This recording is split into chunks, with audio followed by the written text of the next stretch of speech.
You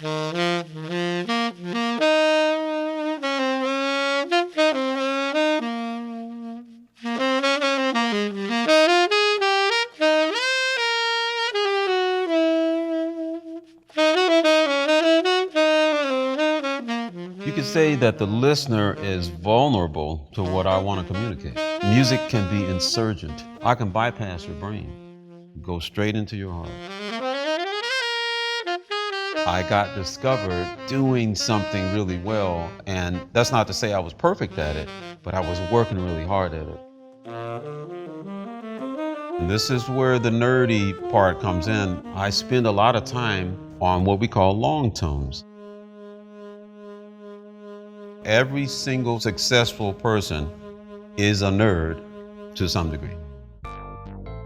Early on, when I first started playing, I got a chance to hang out with a guy named Arnett Cobb. When I heard him play, I received something important, something of meaning.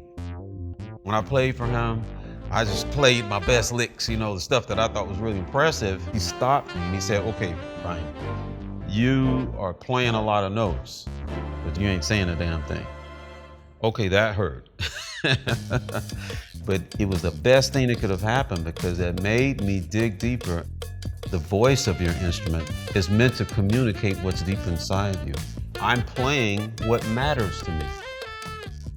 One big low point now has become maybe the high point of my career. It just came into my head, man, I want to make a country record. Jazz, R&B, saxophonist making a country record. Makes sense to me. Well, yeah. Apparently it didn't make sense to the label that I was on at the time. They were like, "What is this?" And they dropped me unceremoniously from the label. I thought, my life is over. And I was preparing for my pity party. So my wife says, "What can you do today that you couldn't do yesterday?" I went, "Oh, wow." Right away, I knew exactly what I wanted to do.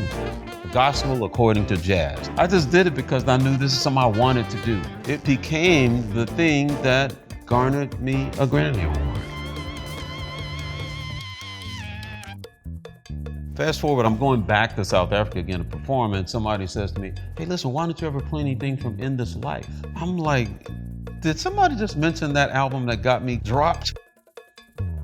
Sure enough, a few people asked me, "Please play something from this record." And they started naming songs. There's a slow moon rise, and people just went berserk. They were singing the whole song. And that's really, really special. And it's worth everything you have to go through to get to that point. It's really about the audacity to just be yourself. Just be you.